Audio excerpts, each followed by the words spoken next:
Le tonnerre craquait à travers le ciel sombre du Tennessee alors que la pluie fouettait les équipes de recherche qui ratissaient la forêt dense de la communauté de Bloom County, au sommet du monde. Le faisceau d'une lampe de poche a attrapé quelque chose qui bougeait dans l'obscurité, un enfant, une peluche, trempé et boueux, allongé à côté d'empreintes de pattes fraîches dans la boue. Au-dessus, la voix de la députée Sarah Mitchell craquait d'urgence alors qu'elle s'agenouillait pour examiner le sol. 22 heures s'étaient écoulées depuis que Caden Leach, 6 ans, avait disparu de son jardin et l'espoir s'amenuisait aussi vite que la lumière du jour. La communauté s'était mobilisée, mais des murmures de blâme avaient déjà commencé à se répandre comme du poison à travers les bancs d'église et les allées d'épicerie. Puis ils l'ont entendu, un grognement profond et menaçant émanant des ombres d'un affleurement rocheux. Alors que les lampes de poche de l'équipe de recherche convergeaient vers la source, ils se sont figés.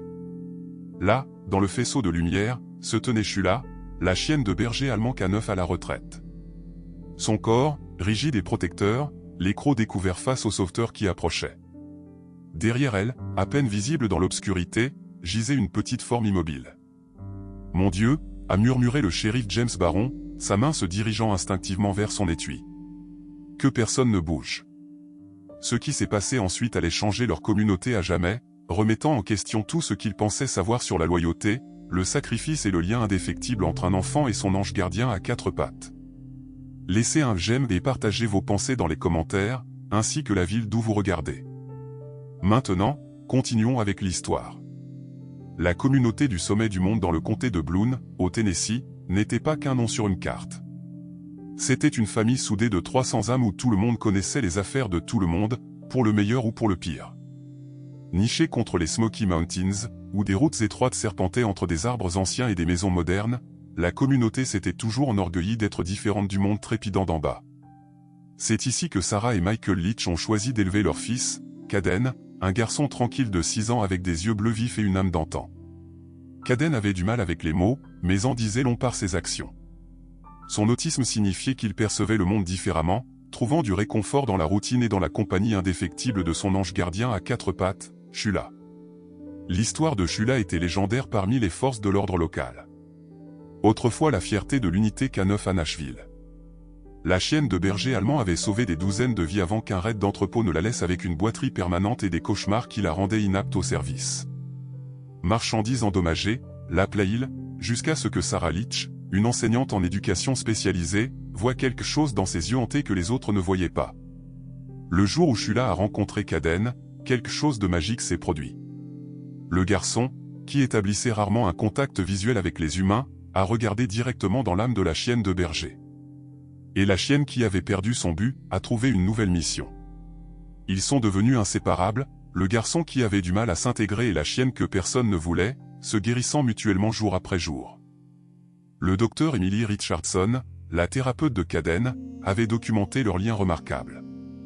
En 30 ans de pratique, a-t-elle écrit, « Je n'ai jamais rien vu de tel. Shula anticipe les besoins de Caden avant même que ses parents ne le puissent. » La communauté a observé Caden sortir lentement de sa coquille, guidé par sa fidèle compagne à travers le monde difficile de la cour de récréation, de la politique et des interactions sociales.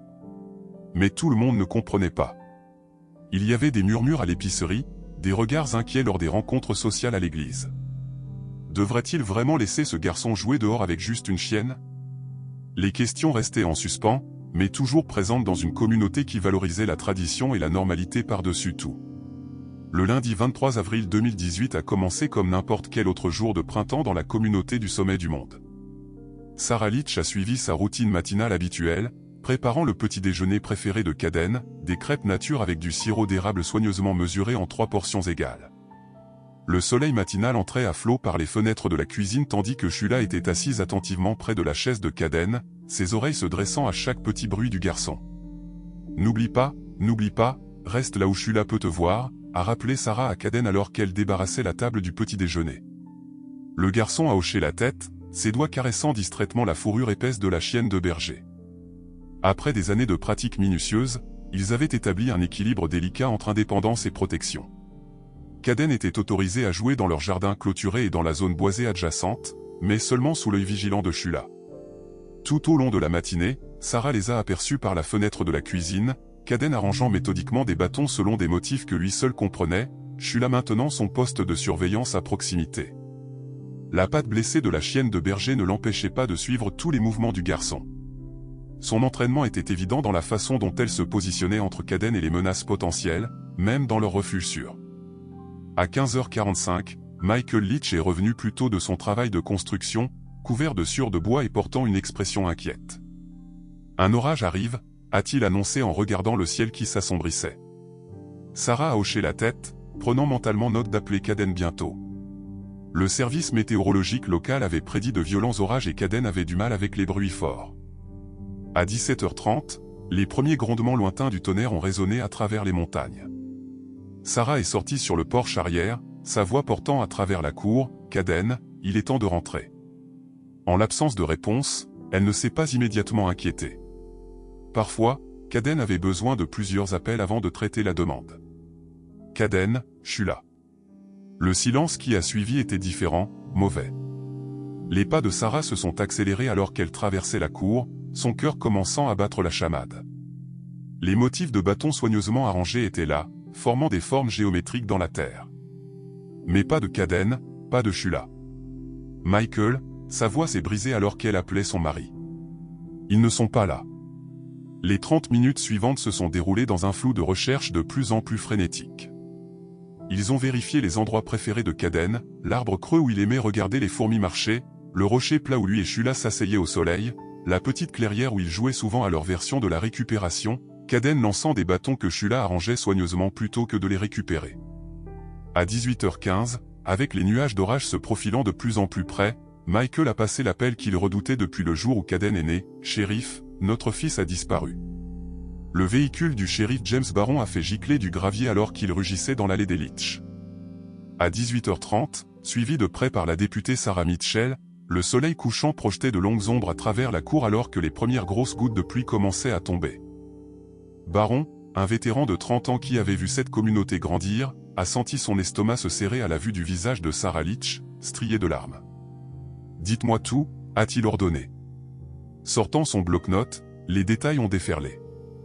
Dernière fois aperçu, portant un pantalon de survêtement gris, un t-shirt noir avec des dinosaures, des chaussures à enfiler, pas de veste. La température baissait. Shula était avec lui. Une bénédiction ou une malédiction? La question planait en suspens dans l'air humide. Nous ne pouvons pas attendre, a décidé Barron, rompant le protocole standard. Dans la plupart des cas, ils attendraient 24 heures avant de déclarer un enfant disparu, mais ce n'était pas la plupart des cas. C'était Caden et avec un orage qui approchait, chaque minute comptait. Mitchell, appelez ça. Je veux toutes les unités disponibles ici maintenant. En 30 minutes, la tranquille communauté montagnarde s'est transformée en un centre d'activité urgente. Des véhicules de police bordaient la route étroite, leurs feux d'urgence peignant les nuages d'orage qui s'amoncelaient en alternant le rouge et le bleu. L'équipe de recherche et de sauvetage du comté de Bloon est arrivée, accompagnée de volontaires du service d'incendie. À 19h15, Barron a passé l'appel qui allait faire passer la recherche au niveau supérieur. Ici le shérif Barron demandant un soutien aérien depuis la base aérienne de MCK Tyson. Nous avons un enfant disparu, possible spectre autistique, accompagné d'une ancienne unité K9. Le temps se détériore rapidement. La réponse a été immédiate. Un hélicoptère Black Hawk était en cours de déploiement. L'implication de l'armée aurait dû être rassurante, mais elle n'a fait qu'accentuer la gravité de la situation. Le bruit du tonnerre se rapprochait alors que le coordinateur de recherche vétéran Tom Reynolds établissait un modèle de grille sur une table de centre de commandement improvisé dans le garage des Leach. Le garçon est autiste, a noté Reynolds, étudiant la carte, cela change les choses. Il ne répondra pas aux appels comme les autres enfants pourraient le faire, et avec Shula, il s'est arrêté, regardant Michael Leach. L'a-t-elle déjà emmené avant? La question a frappé Michael comme un coup physique. Jamais, a-t-il insisté, mais le doute s'est insinué dans sa voix. Elle le protège, elle ne ferait pas ça. Le premier éclair de tonnerre proche a noyé ses mots et les cieux se sont ouverts. La recherche allait devenir beaucoup plus compliquée. La nouvelle s'est répandue dans la communauté du sommet du monde comme une traînée de poudre. À 20h, l'allée des Leach était devenue un point de rassemblement impromptu. Margaret Wilson, de l'auxiliaire de l'église, est arrivée avec des thermos de café chaud. Robert Thompson, qui dirigeait la quincaillerie locale, a distribué des lampes de poche et des imperméables à la foule croissante de volontaires. Mais sous la surface du soutien communautaire, des courants de jugement ont commencé à s'agiter. Eleanor Blackwood, présidente de l'association locale des parents d'élèves, se tenait sous son parapluie, parlant à voix basse à un groupe de mères inquiètes. « Je l'ai toujours dit que ce n'était pas bien », a-t-elle chuchoté, jetant un coup d'œil vers le centre de commandement où Sarah Leach se tenait, trempée et frissonnante, laissant un enfant comme ça jouer dehors avec seulement une chienne policière à la retraite pour le surveiller. À quoi pensait-il? Les murmures ont atteint le docteur Emily Richardson alors qu'elle se garait avec sa berline. L'arrivée de la psychologue pour enfants a ajouté un poids officiel à la situation qui a fait taire même les commères. Elle s'est dirigée directement vers le shérif Baron, son comportement professionnel masquant son inquiétude personnelle. « Shérif, vous devez comprendre quelque chose à propos de Caden et Shula, a-t-elle dit, sa voix portant une autorité. Ce n'est pas une affaire typique d'enfant disparu. Caden ne répondra pas aux équipes de recherche qui l'appellent par son nom. Il pourrait même se cacher d'eux. Mais Shula, ce n'est pas juste une chienne, c'est sa protectrice, sa traductrice du monde. Si quelqu'un peut le garder en sécurité ce soir, c'est elle. » La pluie s'est intensifiée alors que la nuit tombait complètement. Le projecteur du Black Hawk a percé l'obscurité, son faisceau se reflétant sur les feuilles mouillées. La présence de l'hélicoptère a attiré plus de spectateurs, y compris des camionnettes de presse qui se sont garées à la périphérie du périmètre de recherche. L'histoire devenait rapidement une nouvelle régionale. À 21h, le téléphone de Sarah Leach a sonné. C'était la directrice d'Avison de l'école de Caden qui proposait d'aménager le gymnase comme centre de coordination des volontaires.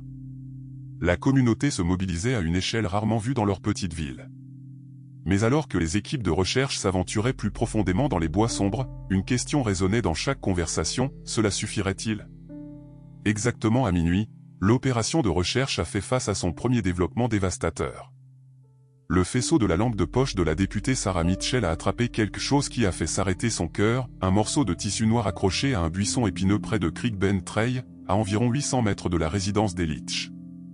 Le tissu correspondait à la description du t-shirt dinosaure de Caden, mais c'est ce qui se trouvait en dessous qui a envoyé des ondes de terreur à travers l'équipe de recherche. « Shérif Baron », la voix entraînée de Mitchell est restée stable malgré sa panique croissante.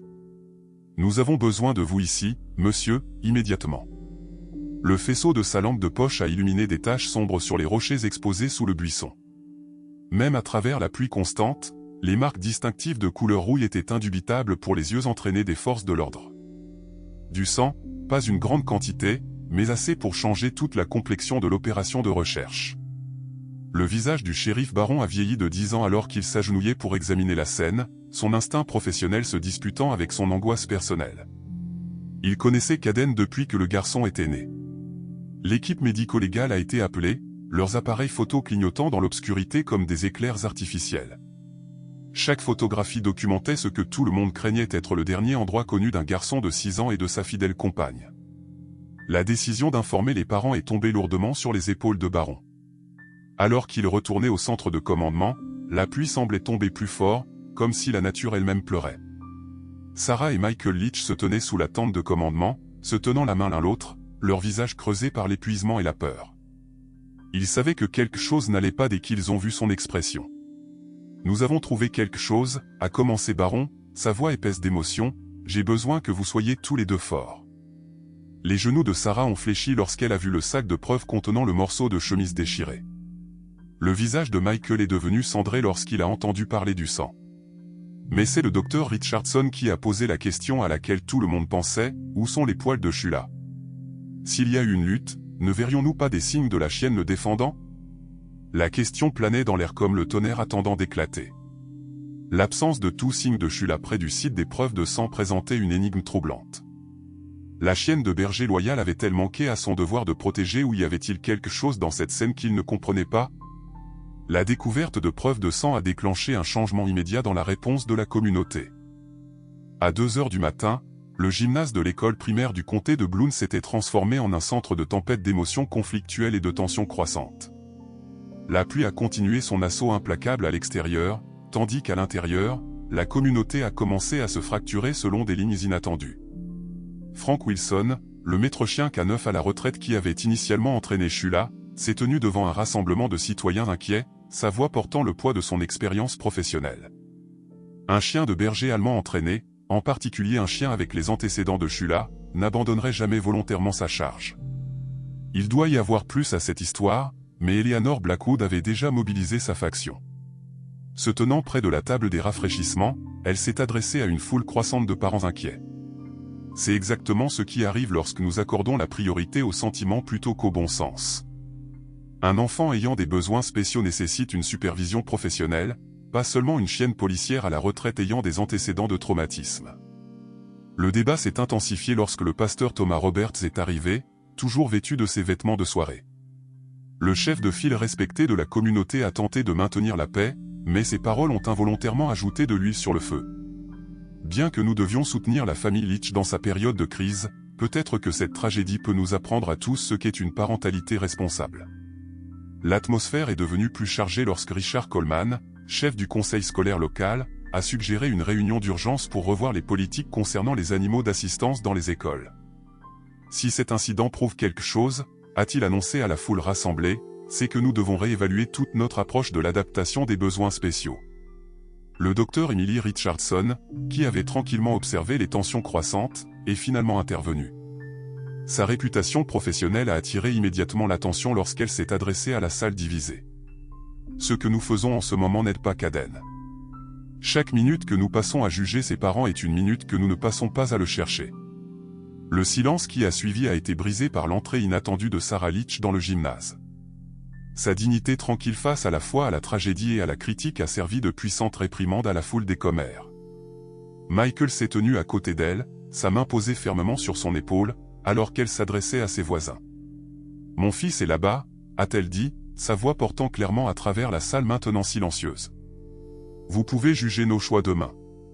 Aujourd'hui, je vous demande de nous aider à le ramener à la maison. » À 3 heures du matin, les critiques auxquelles était confrontée la famille Leach étaient passées de conversations à voix basse à une confrontation ouverte. Des camionnettes de presse locales garées à l'extérieur du gymnase ont capté la controverse croissante, la couverture matinale de la chaîne 5 se concentrant sur ce qu'ils ont appelé les préoccupations de la communauté concernant la surveillance parentale. À l'intérieur du centre de commandement, Sarah et Michael Leach ont fait face à une réunion impromptue avec les services de protection de l'enfance. L'agente Patricia Marshall, malgré leur tardive, a maintenu un comportement professionnel alors qu'elle passait en revue la situation de la famille. Nous devons comprendre les protocoles de supervision typiques pour Caden, a-t-elle déclaré, son stylo planant au-dessus d'un formulaire d'apparence officielle. Le docteur Emily Richardson est intervenu, présentant des années de preuves documentées soutenant les avantages thérapeutiques de la relation de Caden avec Shula. Cet arrangement n'était pas occasionnel ou négligent, a-t-elle expliqué en étalant des rapports cliniques sur la table. Cela faisait partie d'un plan de développement soigneusement structuré approuvé par de multiples professionnels de la santé. La situation s'est intensifiée lorsque Bernard Cooper, un avocat local de renom, s'est approché de Michael Leach avec un avertissement inattendu.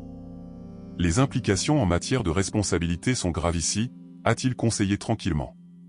Si quelque chose est arrivé au garçon, la décision de s'en remettre à une chienne policière à la retraite pour la surveillance pourrait être considérée comme négligente. Le shérif Baron, entendant cette conversation, est intervenu avec une colère à peine contenue. « Nous recherchons un enfant disparu, pas en train de monter un dossier judiciaire », a-t-il déclaré de sa voix autoritaire, faisant taire la salle. Quiconque n'aide pas activement à la recherche doit partir maintenant. La pression croissante a atteint son apogée lorsque Sarah Leach a reçu un message texte anonyme. « Votre fils méritait de meilleurs parents. » Michael l'a trouvé dans la salle de bain en train de sangloter tranquillement, serrant son téléphone contre elle. Leur moment privé de vulnérabilité a été interrompu par des coups urgents. La députée Mitchell avait d'autres nouvelles des équipes de recherche. « Nous avons trouvé autre chose », a-t-elle annoncé avec une expression illisible, et cette fois, cela change tout ce que nous pensions savoir sur ce qui est arrivé à Caden et Shula. À 4 heures du matin, la députée Mitchell a conduit le shérif Baron et les Leach vers une clairière située à environ 1200 mètres du site initial des preuves de sang. La pluie avait finalement cessé, laissant derrière elle une brume épaisse qui s'accrochait au sol de la forêt. Les faisceaux de leurs lampes de poche ont révélé une scène qui défiait leurs pires craintes tout en ravivant un espoir désespéré. « Nous avons trouvé ceci disposé selon un motif », a expliqué Mitchell en éclairant une série de bâtons disposés selon des formes géométriques précises sur le sol. Quiconque connaissait Caden reconnaîtrait cela comme son travail. À côté de la formation de bâtons se trouvaient des preuves claires d'une activité récente, de l'herbe aplatie selon un motif circulaire, comme si quelque chose ou quelqu'un était resté là pendant une période prolongée. Le docteur Richardson, qui avait accompagné le groupe, s'est agenouillé pour examiner la scène. Ses motifs sont récents, a-t-elle confirmé, son comportement professionnel cédant temporairement la place à un optimisme prudent, et regardez ça. Elle a pointé du doigt des marques distinctives dans la boue. Ce sont les empreintes de pattes de Shula et elles sont méthodiques, pas aléatoires. Elle patrouillait. Le shérif Baron a étudié la scène attentivement, ses décennies d'expérience donnant du poids à ses prochains mots. Le sang que nous avons trouvé plus tôt, c'est entre ici et la maison, ce qui signifie qu'ils ont traversé cette zone et ont continué. Ils étaient encore mobiles après ce qui a causé cette perte de sang. La découverte a galvanisé l'opération de recherche. Le coordinateur de recherche et de sauvetage, Tom Reynolds, a immédiatement redirigé ses équipes, établissant de nouveaux schémas de recherche basés sur ces dernières preuves. L'hélicoptère Black Hawk, qui était brièvement retourné à la base pour se ravitailler en carburant, a été rappelé avec un équipement d'imagerie thermique. Sarah Leach se tenait au bord de la clairière, les yeux fixés sur la disposition soignée des bâtons de son fils. « Il nous dit qu'il était ici », a-t-elle chuchoté, sa voix se renforçant d'une détermination renouvelée. « Il nous laisse des signes, comme nous l'avons pratiqué. Mon garçon est toujours là-bas et il pense assez clairement pour communiquer. » Mais le temps jouait contre eux. Les premiers signes de l'aube apparaissaient dans le ciel oriental, marquant près de 12 heures depuis la disparition de Caden. La matinée apporterait des températures plus élevées et un risque de déshydratation. Ils devaient le retrouver bientôt. À 5h30 du matin, les conditions météorologiques sont passées d'un inconvénient à une menace sérieuse pour l'opération de recherche. Le service météorologique national a émis un avis de temps violent pour le comté de Bloon, prévoyant une autre série d'orages avec un risque d'inondation soudaine. Le shérif Baron a rassemblé son personnel de commandement dans le centre d'opération mobile, leurs visages illuminés par la lueur des écrans radars météorologiques. Le front orageux se déplace plus vite que prévu, a annoncé le météorologue David Parker, pointant du doigt les bandes rouges et jaunes menaçantes qui approchaient sur le radar. Nous prévoyons de 50 à 75 mm de pluie supplémentaires dans la prochaine heure. Les lits des ruisseaux qui sillonnent notre zone de recherche pourraient devenir dangereux rapidement. Les implications étaient immédiates et graves. Le coordinateur de recherche, Tom Reynolds, a modifié les cartes de la grille de recherche, marquant les zones qui deviendraient inaccessibles une fois que l'eau commencerait à monter. Nous devons prioriser les zones basses immédiatement, a-t-il déclaré, si Caden et Shula ont cherché un abri dans l'un de ces lits de ruisseaux. Leur session de planification a été interrompue par un appel radio urgent du commandement du secteur oriental. Ici l'équipe Charlie, l'eau monte déjà. À Creek Bend Trail, nous avons localisé ce qui semble être un terrier ou une tanière dans le remblai, avec des signes récents d'activité, demandant un renfort immédiat. Le docteur Richardson, qui avait consulté sur les schémas de comportement probable de Caden, a immédiatement fourni des informations cruciales. Caden a toujours été fasciné par les petits espaces clos. Ils le font se sentir en sécurité. S'il a été effrayé par l'orage, il pourrait avoir suivi Shula dans un abri naturel. Les 30 minutes suivantes sont devenues une course contre la nature elle-même alors que le tonnerre grondait à nouveau à travers la montagne. Les équipes de recherche ont convergé vers l'emplacement du lit du ruisseau. La montée des eaux avait déjà commencé à s'infiltrer dans les parties inférieures du remblai, créant une situation précaire qui nécessitait une action immédiate. Sarah et Michael Leach, qui avaient refusé de quitter le centre de commandement, ont écouté le trafic radio avec une anxiété croissante. Chaque coup de tonnerre représentait un autre défi pour leur fils, qui avait toujours été terrifié par les bruits forts. La pensée de le voir essayer de faire face à ces conditions était presque insupportable.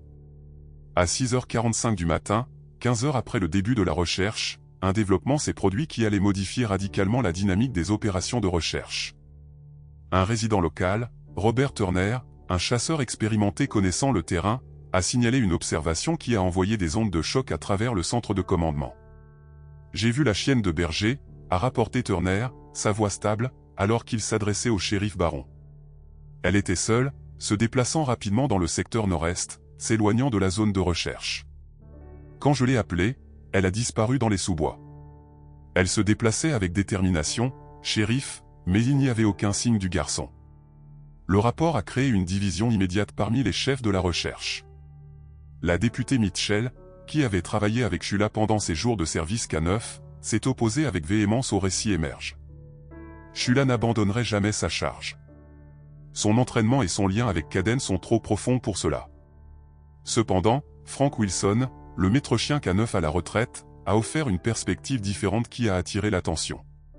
Si Shula se déplaçait délibérément sans Caden, il n'y a que deux possibilités, soit elle cherche de l'aide, soit il s'est arrêté, choisissant ses mots avec soin, soit elle l'a déjà perdu. Les implications de ce développement ont atteint le gymnase où Eleanor Blackwood s'est emparée de la nouvelle. Un animal traumatisé, peu importe son entraînement, peut revenir à des schémas de comportement imprévisibles, a-t-elle annoncé aux volontaires rassemblés. C'est précisément la raison pour laquelle dépendre d'une chienne pour protéger un enfant ayant des besoins spéciaux était irresponsable. Le shérif Baron s'est retrouvé face à une décision critique. Les ressources étaient limitées et le système orageux qui approchait exigeait une action immédiate. Devait-il détourner des équipes pour suivre Shula, les menant potentiellement à Caden, ou maintenir l'accent sur les zones où ils avaient trouvé des preuves de la présence du garçon? Le docteur Richardson est intervenu avec une autorité professionnelle. Le comportement de Shula a toujours été axé sur les besoins de Caden. Si elle se déplace avec détermination, il y a une raison. Nous devons comprendre ses mouvements plutôt que de les juger. Le débat fut interrompu par un appel radio urgent qui changea tout. À travers les parasites et la tempête qui montait, la voix d'un membre de l'équipe de recherche crépita avec une urgence indubitable. « Commandement, soyez avisés. Nous les avons trouvés, mais vous devez voir cela par vous-même. » La lumière du matin apporta une cruelle série de faux espoirs à l'opération de recherche à 7h15 du matin. Environ 18 heures après le début des recherches, de multiples signalements commencèrent à affluer au centre de commandement, chacun faisant naître puis s'évanouir les espoirs des sauveteurs épuisés et des membres de la famille.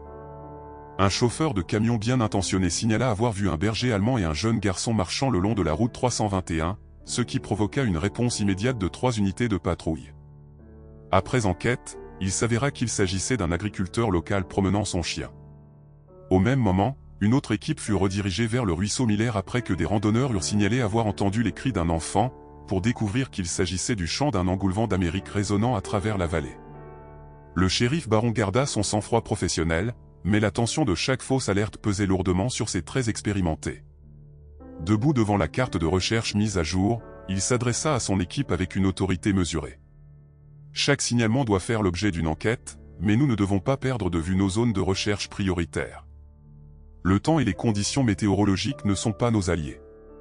Ce matin, la fausse alerte la plus dévastatrice eut lieu à 7h45 du matin lorsque l'équipement d'imagerie thermique des Black Hawk détecta une signature thermique dans un fourré dense près du site initial des preuves de sang. Sarah et Michael Leach observèrent avec un espoir désespéré l'équipe tactique s'approcher de l'endroit, pour ne découvrir qu'un nid de cerf abandonné, encore chaud de son récent occupant. Le docteur Richardson, observant le tribut émotionnel croissant sur les parents, fit une observation professionnelle critique au commandement de recherche. Ces fausses alertes suivent un schéma, remarqua-t-elle en étalant une carte sur la table de commandement.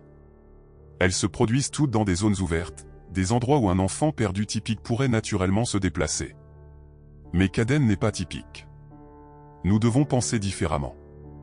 L'importance de ces paroles fut soulignée par un autre coup de tonnerre qui roula à travers la montagne. Le front orageux qui approchait jeta une ombre menaçante sur la zone de recherche, menaçant d'effacer le peu de preuves qui restaient du passage de Caden et Shula à travers la nature sauvage.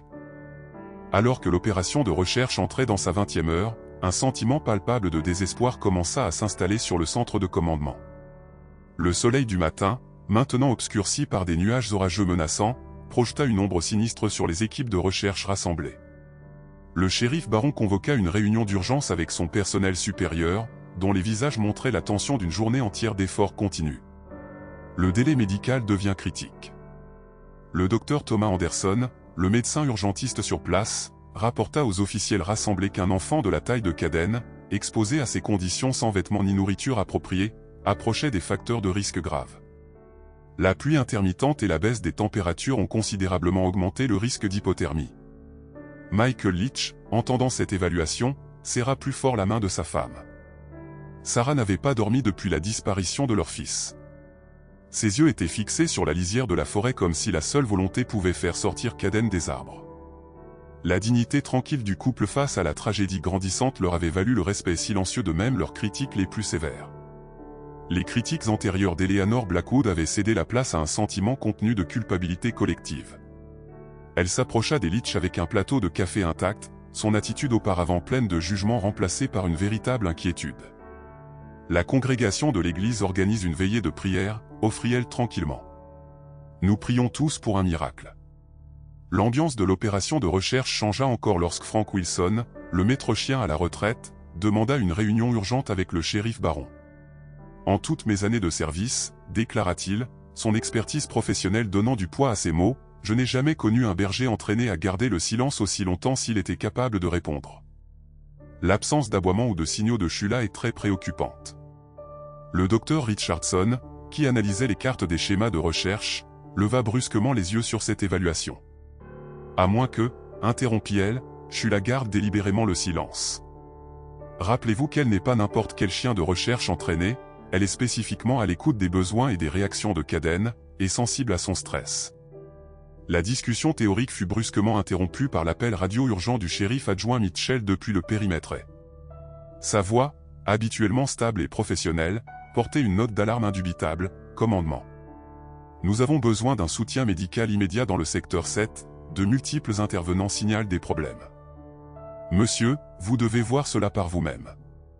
À précisément 16h15, 22 heures après le début de l'opération de recherche, le secteur 7 de la grille de recherche entra en éruption d'activité intense.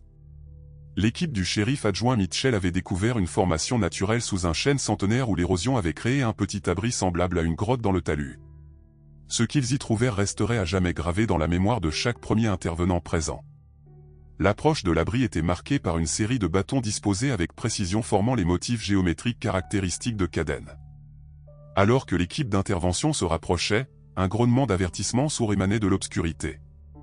Shula, sa fourrure maculée de boue et de sang, montait la garde à l'entrée. Son allure normalement impeccable était transformée par l'épuisement et l'intensité défensive. Personne ne s'approcha. Le shérif Baron ordonna d'une voix portant le poids de décennies d'expérience, « Dr Richardson, nous avons besoin de vous. » Immédiatement, le shérif reconnut que ce moment exigeait une expertise au-delà des protocoles standards de recherche et de sauvetage. À travers les nuages orageux qui s'amoncelaient, la scène se déroula. Avec une précision méthodique, le docteur Richardson s'approcha lentement, son attitude professionnelle masquant sa tension intérieure.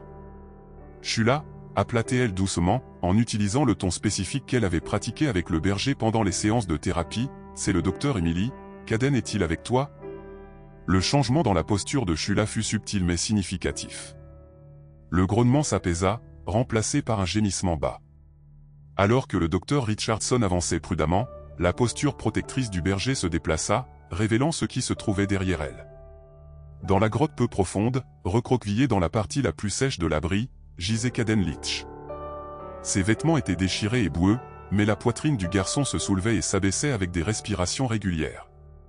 Enroulé autour de lui se trouvait le gilet thermique d'urgence de Shula, qu'il avait en quelque sorte réussi à retirer de son propre corps pendant la nuit. La révélation de ce qui s'était passé pendant ces heures de disparition commença à émerger. Le sang découvert plus tôt n'appartenait pas du tout à Caden. Il venait des pattes de Shula, usé à vif par ses patrouilles constantes et ses cercles protecteurs autour de leur abri. Les motifs géométriques en bâton n'étaient pas seulement les arrangements habituels de Caden. C'étaient des marqueurs délibérés placés par le garçon pour aider les sauveteurs à trouver leur emplacement. Alors que l'équipe médicale se préparait à s'approcher de Caden, un changement soudain et dévastateur se produisit dans l'état de Shula. Le berger allemand, ayant maintenu sa posture protectrice pendant près de 22 heures, commença à montrer des signes de détresse grave. Sa silhouette puissante, qui avait constitué une barrière infaillible entre Caden et le monde extérieur, commença à trembler visiblement. Le docteur Anderson, le médecin urgentiste, nota immédiatement les signes critiques. Le chien est en état de choc, annonça-t-il avec une urgence professionnelle, exposition prolongée, déshydratation et ce qui semble être une perte de sang importante au niveau de ses pattes. Nous avons besoin d'un soutien vétérinaire ici immédiatement. L'effondrement de Shula fut aussi digne que sa garde avait été vigilante. Elle maintint sa position entre Caden et l'équipe de secours qui approchait jusqu'au tout dernier moment, son entraînement étant évident même dans son état de détérioration. Alors que ses jambes cédaient finalement, elle réussit à s'abaisser doucement, évitant tout mouvement brusque qui pourrait effrayer son jeune protégé. Sarah et Michael Litch arrivèrent sur les lieux juste au moment où les yeux de Shula commençaient à se fermer. La respiration du berger était devenue superficielle et irrégulière, ses oreilles autrefois alertes étant maintenant plaquées contre sa tête. La vue du fidèle gardien de leur fils dans une telle détresse fit crier Sarah d'angoisse, un son qui pénétra même la déconnexion habituelle de Caden avec le monde qui l'entourait. Dans un moment qui serait plus tard raconté dans toute la communauté, Caden fit preuve d'une réaction sans précédent à la situation. Le garçon, qui montrait rarement un lien émotionnel avec les autres, se dégagea lentement du gilet thermique de Shula et le replaça sur son protecteur tombé. Ses mouvements étaient délibérés et concentrés, affichant un niveau de conscience émotionnelle qui étonna même le docteur Richardson. Le shérif Baron, gardant son sang-froid professionnel malgré le poids émotionnel de la scène, appela immédiatement par radio l'équipe vétérinaire d'urgence qui avait été mise en attente. « Nous avons besoin du docteur Marshall ici maintenant », ordonna-t-il d'une voix portant l'urgence de la situation, « le temps est critique ». La nouvelle de l'état critique de Shula se répandit rapidement dans le centre de commandement, transformant l'atmosphère de l'opération de recherche en un sentiment de remords collectif. Eleanor Blackwood, qui avait été parmi les critiques les plus virulentes des décisions de la famille Leach, resta silencieuse dans le gymnase alors que le plein impact de ses jugements antérieurs pesait lourdement sur sa conscience. « Nous avions tort », s'adressa-t-elle aux membres de la communauté rassemblée, sa voix portant la gravité formelle d'une confession publique, alors que nous étions ici à remettre en question leur décision parentale. Ce berger a fait preuve d'un niveau de dévouement et de responsabilité qui nous fait tous honte. L'équipe vétérinaire d'urgence, dirigée par le docteur James Marshall, travailla avec une efficacité professionnelle pour stabiliser l'état de Shula. Leur évaluation préliminaire révéla le lourd tribut de sa protection vigilante, déshydratation sévère, hypothermie et lésions importantes des tissus mous aux quatre pattes. Le berger avait essentiellement sacrifié son propre corps pour assurer la sécurité de Caden. Frank Wilson, le maître chien à la retraite, fit une déclaration formelle au shérif Baron qui deviendrait plus tard une partie du rapport officiel. En 30 ans de travail avec des chiens policiers, je n'ai jamais été témoin d'une démonstration aussi profonde d'entraînement et de loyauté. Shula a maintenu une position de protection tactique pendant près de 22 heures, malgré ses blessures et les conditions météorologiques difficiles. Les médias locaux, qui s'étaient auparavant concentrés sur la controverse entourant la surveillance de Caden, modifièrent maintenant radicalement leur couverture. La journaliste Sarah Henderson de Channel 5 News fit une sombre diffusion depuis les lieux. Ce dont nous sommes témoins ici aujourd'hui n'est pas seulement une histoire de sauvetage, mais une profonde leçon de compassion et de dévouement. La précipitation de la communauté à juger a été contrée par la loyauté inébranlable d'un animal. Le docteur Emily Richardson, observant la transformation de la communauté, fournit une perspective professionnelle qui saisit l'importance du moment. Il faut parfois un événement traumatisant pour remettre en question nos idées préconçues sur la capacité et la responsabilité. Les actions de Shula ont fourni une démonstration extraordinaire de ce à quoi ressemble un véritable soin. Au centre vétérinaire d'urgence du Bloom County Memorial Hospital, Sarah et Michael Leach firent face à l'un des moments les plus difficiles de leur épreuve. Alors que leur fils Caden recevait des soins médicaux dans le service de pédiatrie, ils montaient la garde devant l'unité de soins intensifs vétérinaires alors que l'équipe du docteur Marshall travaillait à stabiliser l'état de Shula qui se détériorait. Les 24 prochaines heures seront critiques. Le docteur Marshall les informa avec un sang-froid professionnel. Shula a subi des dommages importants à son système musculaire à cause d'une exposition prolongée et du stress. Sa blessure antérieure datant de ses jours de service a été gravement aggravée. Nous sommes particulièrement préoccupés par les dommages causés à sa hanche déjà compromise. Sarah Leach, gardant un sang-froid remarquable malgré son épuisement, s'adressa à l'équipe médicale avec une dignité tranquille. Quel qu'en soit le prix, quoi qu'elle ait besoin, nous trouverons un moyen. Elle n'a pas seulement protégé notre fils, elle a montré au monde ce dont il est capable de comprendre et de ressentir. Michael Leach, examinant la longue liste des traitements et des procédures de réadaptation nécessaires, fut confronté à une dure réalité. L'assurance de la famille ne couvrirait pas les soins vétérinaires et les coûts prévus dépassaient leurs modestes économies. Le poids de ce fardeau financier ajouta une autre couche à leur détresse émotionnelle. Le docteur Emily Richardson, qui avait accompagné la famille à l'hôpital, observa un développement significatif dans le comportement de Caden. Le garçon, généralement réticent aux procédures médicales, devint visiblement agité lorsqu'il ne pouvait pas maintenir un contact visuel avec Shula. Sa réaction émotionnelle sans précédent présenta à la fois une percée et un défi déchirant pour son équipe soignante. Le shérif Baron, arrivant à l'hôpital pour compléter son rapport officiel, fut témoin de la lutte de la famille. Ces décennies d'expérience professionnelle ne l'avaient pas préparé à l'impact profond de voir les Leach déchirés entre les besoins de leur fils et leur désir de sauver le berger qui avait tout sacrifié pour le protéger. Parfois, nota-t-il dans sa déclaration officielle, nos plus grands moments de désespoir révèlent la véritable force du caractère de notre communauté. Ce qui se passera ensuite nous définira tous. Le matin suivant le sauvetage de Kaden, le rapport médical détaillé du docteur Anderson fournit des informations cruciales qui transformèrent tout le récit de l'épreuve de 22 heures. Son évaluation professionnelle, remise dans la salle de conférence principale de l'hôpital aux membres des forces de l'ordre et de la famille rassemblés, révéla une série de découvertes remarquables.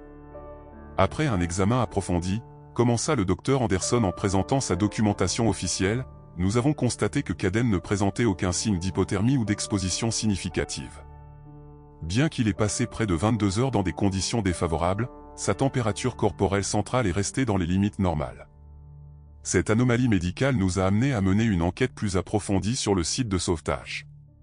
Le shérif Baron présenta ensuite les conclusions de l'analyse du site d'abri où Kaden et Shula avaient été trouvés par l'équipe médico-légale. Les preuves de sang que nous avions découvertes initialement avaient été placées de manière stratégique, expliqua-t-il en pointant des photographies détaillées. Shula avait délibérément marqué une piste, utilisant ses propres blessures pour créer un chemin qui menait à leur emplacement. Ce n'était pas aléatoire, c'était tactique.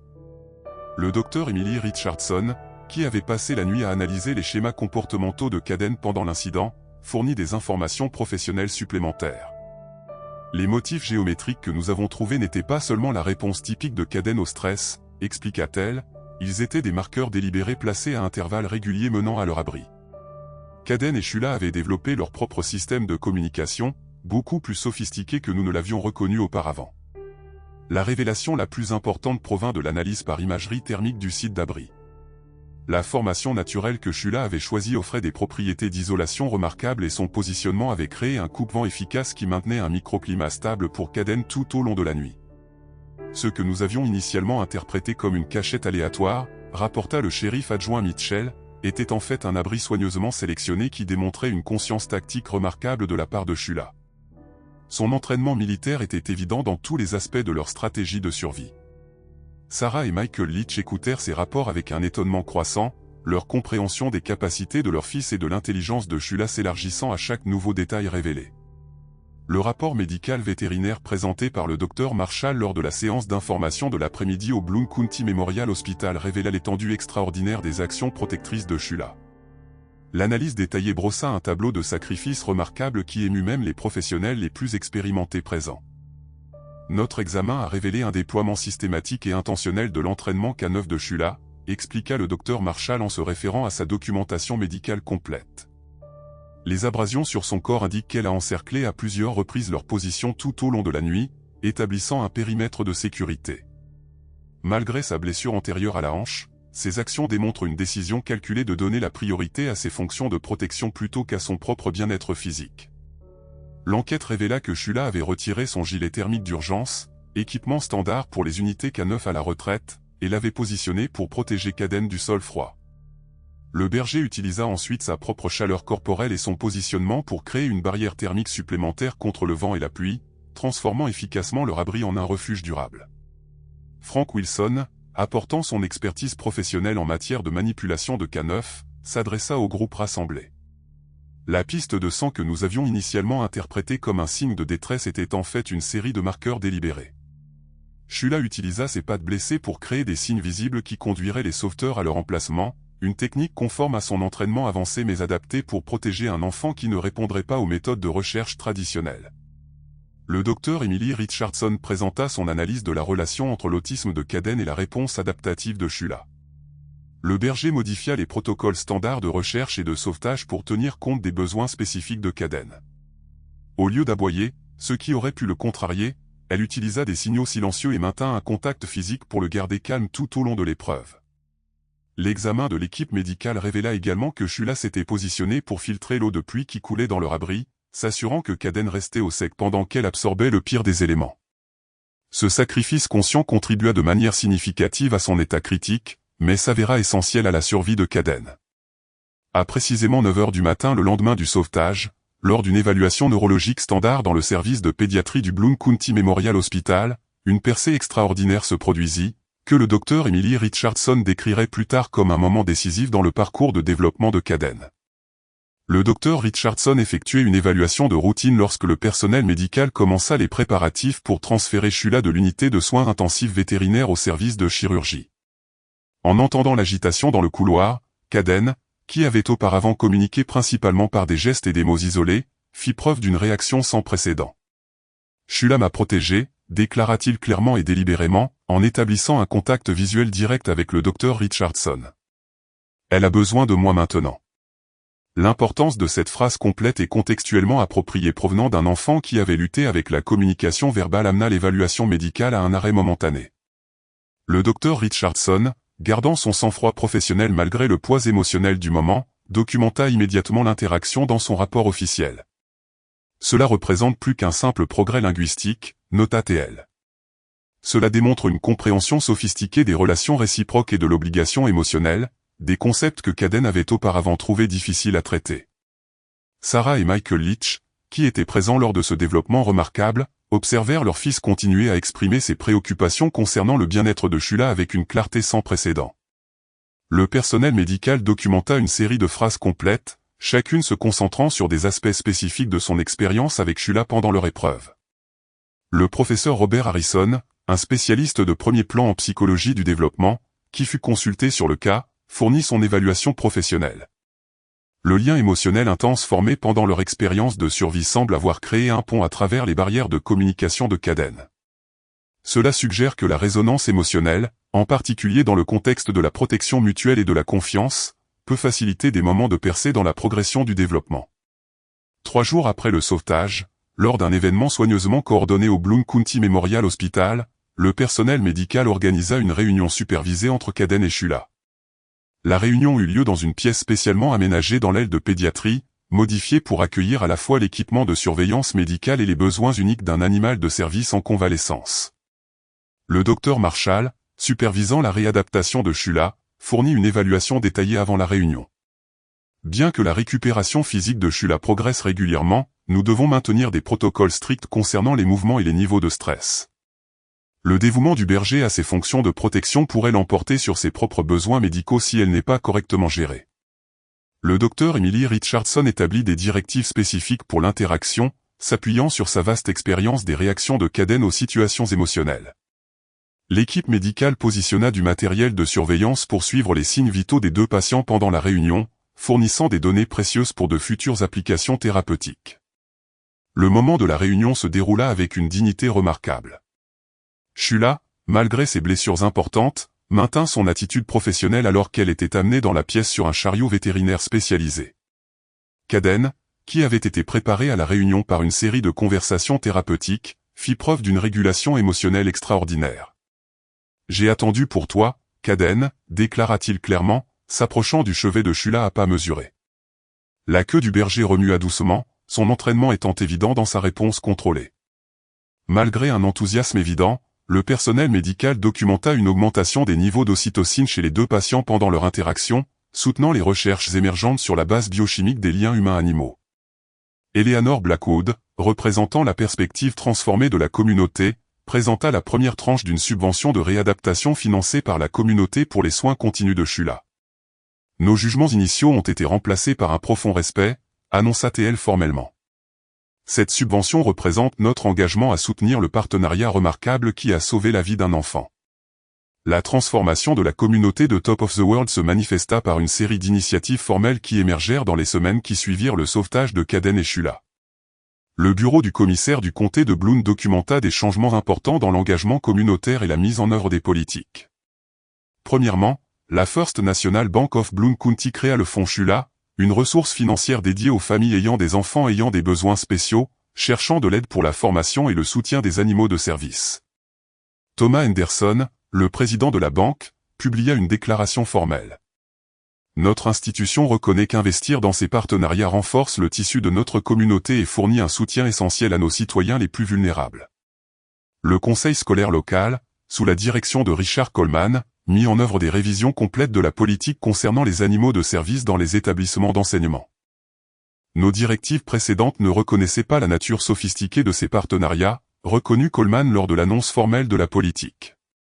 Le nouveau cadre met l'accent sur l'intégration et le soutien plutôt que sur la restriction. Les observations professionnelles du Dr Emily Richardson sur les progrès continus de Caden influencèrent le développement de nouveaux protocoles thérapeutiques. Le Bloom County Medical Center établit un programme dédié combinant la thérapie assistée par les animaux avec le soutien traditionnel au développement, le nommant l'initiative Shula en l'honneur du service extraordinaire du berger. Le shérif James Barron institua une formation obligatoire pour tout le personnel d'intervention d'urgence, intégrant les leçons tirées de l'opération de sauvetage. Notre expérience a fondamentalement modifié notre compréhension de la manière de mener des recherches impliquant des enfants ayant des besoins spéciaux et leurs animaux de service, déclara-t-il dans sa directive départementale. La transformation s'étendit à l'association parents-enseignants d'Eleanor Blackwood, qui établit des séminaires éducatifs mensuels traitant de la diversité et de la capacité et des diverses formes de soins. Le parcours de notre communauté du jugement à la compréhension nécessite une éducation et un engagement continu, nota Blackwood dans la documentation formelle de l'organisation. Un an après l'histoire de survie remarquable de Caden et Shula, l'impact durable de leur expérience continua de résonner à travers les canaux formels et les changements institutionnels à travers le comté de Bloom et au-delà. La documentation professionnelle de leur cas devint une pierre angulaire pour la réforme des politiques et le développement communautaire. Le Bloom County Medical Center publia sa première évaluation de l'initiative Shula, signalant des progrès significatifs dans les résultats thérapeutiques. Le Dr Emily Richardson, en tant que directrice de programme, a constaté une augmentation de 40% des progrès en matière de communication chez les enfants participants. L'intégration d'animaux d'assistance spécialement formés aux approches thérapeutiques traditionnelles a dépassé nos projections initiales, a-t-elle noté dans son rapport annuel. Sarah et Michael Leach ont créé la Fondation Leach pour les soins inclusifs, fournissant des ressources de développement professionnel aux familles qui explorent les partenariats avec des animaux d'assistance. La déclaration de mission officielle de leur organisation reflète leur parcours, construire des ponts entre les services de soins professionnels et les solutions de soutien innovantes pour les familles confrontées à des défis de développement. Les progrès de Cadence ont continué à fournir des données précieuses pour la recherche professionnelle. Son équipe thérapeutique a constaté des améliorations soutenues dans la communication verbale, l'engagement social et la régulation émotionnelle. Shula, bien que retraitée du service actif en raison de ses blessures, a conservé son rôle de compagne permanente de Cadence tout en participant à des démonstrations de formation pour de nouveaux animaux d'assistance. La transformation de la communauté de Top of the World est devenue une étude de cas en matière de développement social. La recherche publiée par le professeur Robert Harrison dans le journal de psychologie communautaire a cité l'incident comme un changement de paradigme dans les attitudes de la communauté envers les diverses capacités et les méthodologies de soins alternatifs. L'évolution du scepticisme vers un soutien empirique représente un modèle d'adaptation communautaire, a-t-il conclu. Le département du shérif James Barron a reçu une reconnaissance nationale pour ses protocoles d'intervention d'urgence révisés. Les directives complètes intégrant les leçons tirées de l'expérience de Caden et Shula ont été adoptées par les forces de l'ordre dans plusieurs États. Leur histoire continue de sauver des vies en remodelant notre approche des opérations spécialisées de recherche et de sauvetage, a noté Barron dans le rapport annuel de son département. Alors que la communauté célébrait le premier anniversaire du sauvetage, le message durable a émergé à travers un changement institutionnel plutôt qu'une simple commémoration. L'événement s'est transformé d'un incident dramatique en un modèle durable de développement professionnel, d'engagement communautaire et de pratique de soins inclusifs. Au cœur de la communauté de Top of the World, dans le Tennessee, nous avons été témoins d'une histoire profonde qui nous rappelle les dons les plus précieux de la vie, l'amour inconditionnel, la loyauté inébranlable et le pouvoir d'une seconde chance. Un chien policier à la retraite nommé Shula, autrefois considéré comme un bien endommagé en raison de blessures de service, a noué un lien extraordinaire avec un enfant ayant des besoins spéciaux, ce qui a remis en question notre compréhension de ce que signifie être un gardien. Lorsque Caden, âgé de 6 ans, a disparu, ses parents ont non seulement fait face à la terreur de perdre leur enfant, mais aussi au jugement sévère d'une communauté prompte à critiquer leur choix. Pourtant, pendant 22 heures d'obscurité et de tempête, Shula a fait preuve d'un dévouement qui a transcendé sa formation, sacrifiant son propre bien-être pour assurer la sécurité de Cadence. Ces actions nous rappellent que nos plus grands héros se présentent souvent sous des formes inattendues et que la vraie valeur ne réside pas dans la perfection, mais dans la profondeur de l'engagement envers ceux dont nous prenons soin. Cette histoire nous enseigne que, dans nos années d'or, nous devons rester ouverts à la remise en question de nos convictions de longue date. Tout comme notre communauté est passée du jugement à la compréhension, nous aussi, nous pouvons tirer de nouvelles leçons sur l'amour, la loyauté et les capacités extraordinaires de ceux que nous aurions pu négliger. En fin de compte, Un chien d'assistance à la retraite et un enfant ayant des besoins spéciaux nous ont montré que la sagesse vient souvent des enseignants les plus inattendus. J'espère que vous avez apprécié l'histoire d'aujourd'hui. Abonnez-vous à la chaîne pour ne pas manquer d'autres histoires comme celle-ci. Laissez un j'aime et commentez ci-dessous ce que vous avez pensé de l'histoire. À bientôt dans la prochaine vidéo.